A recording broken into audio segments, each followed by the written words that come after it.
watching NRATV with Bill Whittle.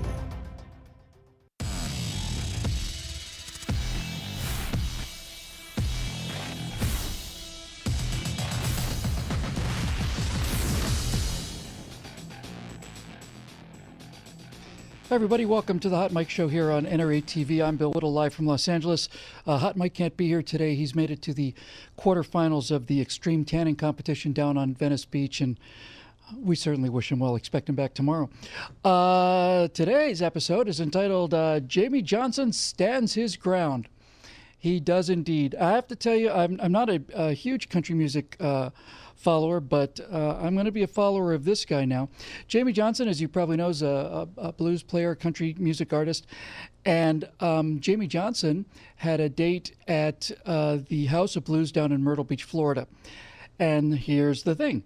Apparently, this is the story we're able to reconstruct.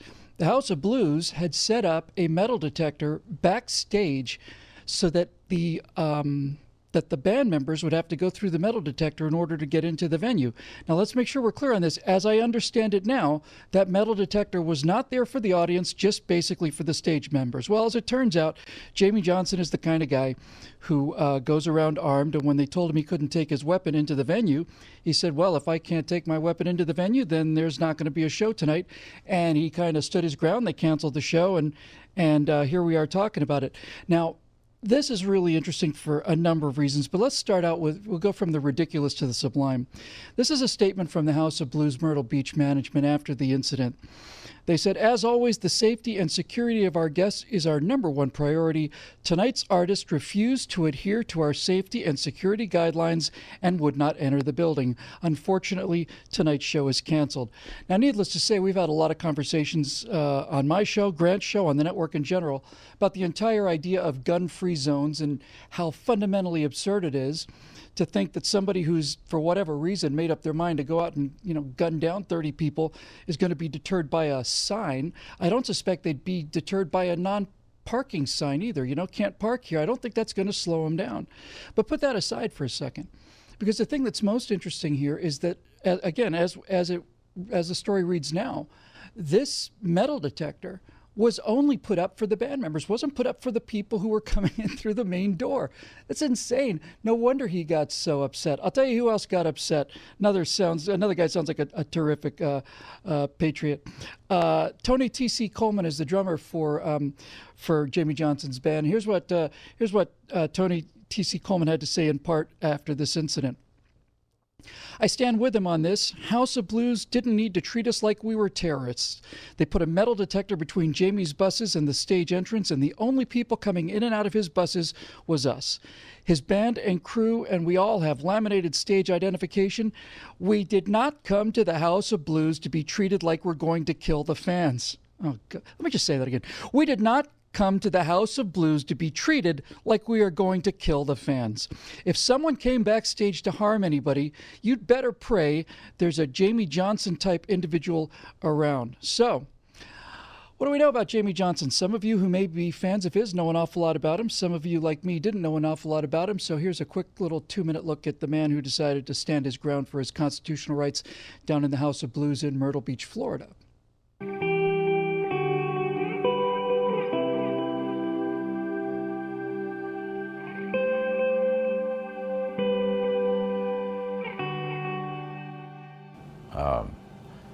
I'm a country music singer, songwriter, and I tour with my band. And I always look forward to my next time fishing.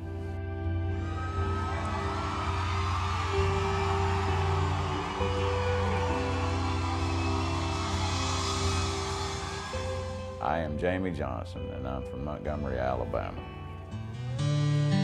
It's my access to the way Alabama was, and I think that human experience combined with my own is what my music turns out to be.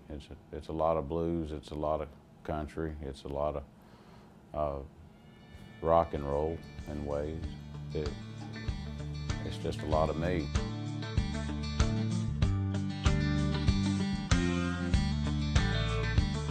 I don't know that I don't fit in the country music industry. I do quite prefer to do things on my own, aside from any industry. I'm a very industrious person. I'm more of a singer and a songwriter, and I have a pickup truck and a gas card. And that's why I get around and play my music for people, and I enjoy meeting people, and I enjoy singing. The parts about it that I didn't enjoy, I really didn't enjoy at all, and so I quit doing those parts. I think it's okay to, to be my level of success, or my level of celebrity, or whatever. I chose this for me. I could be a lot bigger. There's ways to go about becoming more popular. I don't want to do that. That's got nothing to do with writing songs, and it's got nothing to do with traveling and singing or being me. And I'm not willing to give up the parts of me that I'd have to give up to gain things like that. I don't want to be famous. I'm not willing to give up the parts of me that I'd have to give up in order to gain things like that. And that's pretty much the stand he took down there. And in the culture wars, this is actually a pretty big deal. Now, there's an awful lot to like about Jamie Johnson. He seems like a straight ahead, real world, down to earth, all American guy. But exquisite and elegant are not two words I think would immediately come to mind when you look at Jamie Johnson. So why would we apply those two adjectives to our guest today? Well, Kelly Carlson is a friend of mine from out here in Los Angeles. We got to know each other many years ago. Kelly Carlson had a very large role on a series called Nip Tuck not too long ago. Nip Tuck was a show about plastic surgeons and plastic surgery and all of the vanity that goes on in Hollywood and so on. And I got a chance to meet Kelly and found Kelly Carlson and Jamie Johnson to be very, very similar people. Very down to earth, very patriotic, very straight ahead, real people. So it's an absolute pleasure to welcome my friend Kelly Carlson here to the Hot Mic Show. Kelly, how are you? Hi, Bill. Good. How are you? I'm doing just great, thanks. That we try to stay on top of the news cycle as much as we can. And when we heard a story today about a person who was show business who refused to surrender their weapon, I thought, wait a minute, show business weapons, oh my God. Kelly Carlson was out on a range kicking my butt not too long ago, just making me look like a complete amateur. So we wanted to bring you in. You do a fair amount of shooting, don't you, Kelly? I do, because of my husband, but I love it anyways. But like probably everybody, I could do a lot more as well. I just want to tell the folks at home about your husband, because the story of the two of you, to me, is like one of the very few actual happy endings in Hollywood. Very, very briefly, Kelly, as you can imagine, had a lot of fans, and some of those fans can sometimes cross the line, be a little bit nutty, and she decided to get some extra security. And I first met her husband when he was basically just going to events with Kelly, just minding his own business. And I am embarrassed and delighted to say that at a couple of events, I would be sitting there with some other friends, and we'd be telling our true tales of adventure, about the time I had an engine failure, and then somebody be talking about something else, like this is how it goes. And her husband was just eating his salad. He didn't have a word to say, not a word. Found out later that Kelly ended up getting married to a special forces soldier who's actually just been deployed. I don't want to get any more details than that, but this guy's the absolute tip of the spear. He's one of the best people I ever met, and I was so happy to see a world where the Hollywood princess gets the real guy gets her, not some horrible, wretched, disgusting producer person. So Kelly, having seen that kind of strength and married it, what do you think about that statement that Tony T.C. Coleman said? If someone came backstage to harm anybody, you better pray there's a Jamie Johnson type individual around, because you're definitely married to a Jamie Johnson type individual.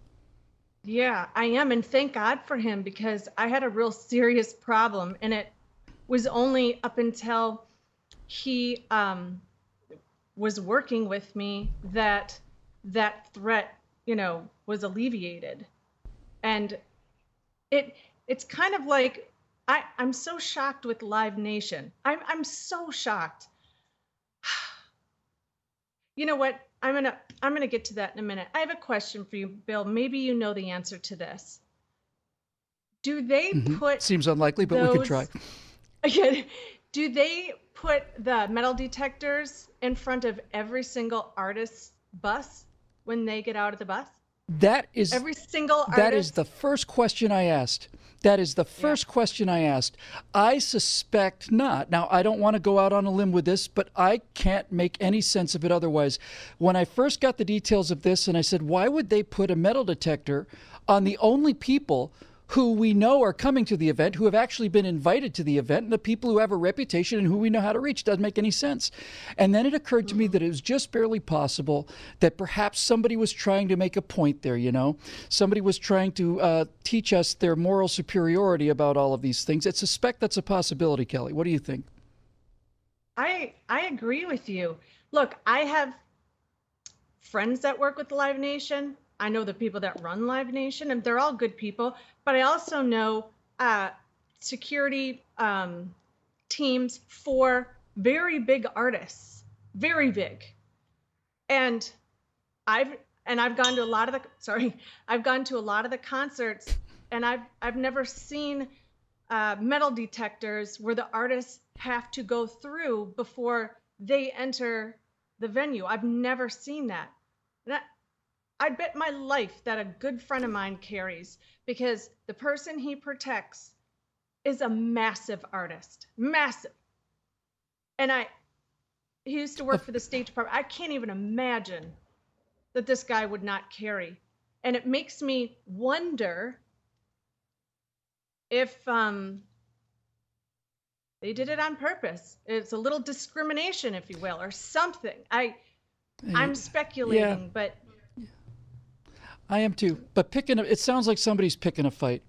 You mentioned that somebody really major that you know is protected by somebody who's pretty much armed all the time, and this is common knowledge. We talk about this on NRATV quite a lot. Can you give us a little bit of kind of insight? I know you don't feel this way yourself, but I've often gotten the impression from many celebrities, progressive celebrities who are completely against guns whatsoever, except for the people, of course, that are carrying guns to protect their lives.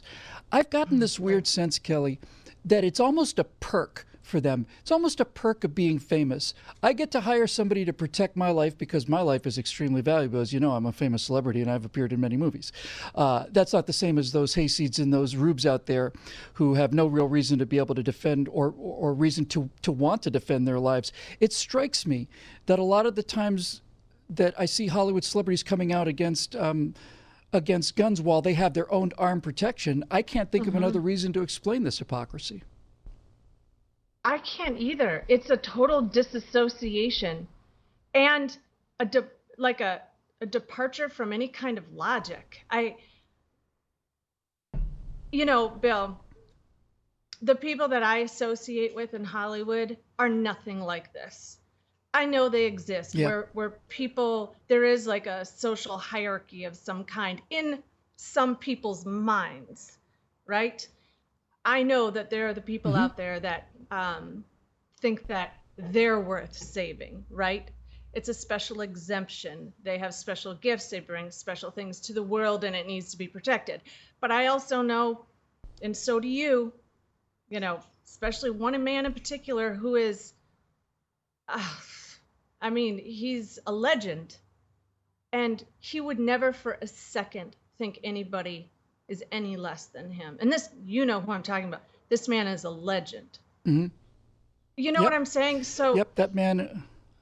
Yeah, he's never lost track of the fact that just because he became an extremely famous actor didn't elevate him above the rest of the population on some moral or religious plane. He sometimes you find celebrities who are acutely grateful for this. I remember Jimmy Stewart was a notable example of that. Yeah. And I don't understand this hypocrisy. The only way I can maybe understand it is people have never experienced an actual threat before. but that's a Yeah, stretch. let's talk about that for a second. No, it may not be a stretch at all, because NRATV spokesperson Dana Lash has been making quite a few waves on this subject for quite a long time, and rightfully so. And Yeah. and Dana, from the beginning, said, "Look, I do this because I was a gun saved my life, basically." And Yeah. that old saw about a conservative is a liberal who's been mugged. There's something to that, I think. Right? It's true. And I've never been anti-firearm before ever in my life, but I experienced a situation where I needed one. I actually needed one. And I had an epiphany as to why it's more important to have that choice or that option, even though I never was, I just didn't have any experience with one. This was right before I met my husband. But yet at the same time, I understand the purpose of a firearm for protection to equalize the situation. I just don't understand why that doesn't resonate in most people's minds. I guess if you've never experienced it's shocking. Yeah. Go ahead. I'm sorry. No, I mean, I think about that all the time. All the time. So, and I don't have an answer. The only thing I can think of is, well, you've never felt impending doom before because of another individual. Yeah. Here's something I find interesting, too, Kelly, because as I said, the reason I wanted to talk to you so much about this was this kind of weird sense that Hollywood has such completely different values than most of us. You may not have been known much about it when you started, but you sure do now. Your husband, as all of these people that I've met at that level, is exceedingly quiet, extraordinarily humble, has nothing to prove, and has no big stories to tell. Doesn't have to impress anybody because he actually does these things. Now, some people would say, okay, I had a legitimate stalker threat, and now I'm protected by this pretty tough guy. But you didn't take that path at all. I've seen you out on the range. There's just the three of us, actually, and you are something to see. I kind of want to ever want to get on the bad side of you. So what made you make the decision that this was going to be a personal responsibility as well as just something nice to have around? Oh, well, safety. I mean, number one, it's safety. I'm a strong believer. If you have firearms in your house, you should be very familiar with them, when possible. And but the other thing is I want that option. And thank God I have learned about firearms and all the different kind of firearms, because you don't just learn once and you got it. I mean, it's a perishable skill. And under duress, it's a whole other ball game. So even if someone took me to the range a couple times and I thought I had it, I know how to pull the trigger. When you are under duress, and I've tried to simulate as much duress as possible in training, you can just go blank. I mean, it is something you need to practice. And when you start handling firearms, and I'm preaching to the choir here, you realize that you're like, okay, whoa, this is complicated. It requires attention, patience, and you have to take it seriously. It's a firearm. It can injure me, and I don't want to harm anybody else. So I think it's just the respect of the mechanism that drives me to be as good at it as possible. Not because I want to hurt somebody. It's the opposite. I want to be super proficient so I don't hurt somebody, and God forbid I have to ever pull it out because I feel the need. I can be precise. Yeah, that's a good word. Same thing for me in flight instructor. My flight instructor told me at the beginning of my training, Bill, if things really ever go south for you, you're going to revert to your reptile brain, and my job is to make sure that the reptile knows what's to do. That's what training really is. If you can stick with us, Kelly, we're going to take a 2-minute break. When we come back, I want to talk about the pressure of being somebody who thinks like you in a place like the one just over my shoulder here. This is the Hot Mic Show on NRATV, and we'll be right back.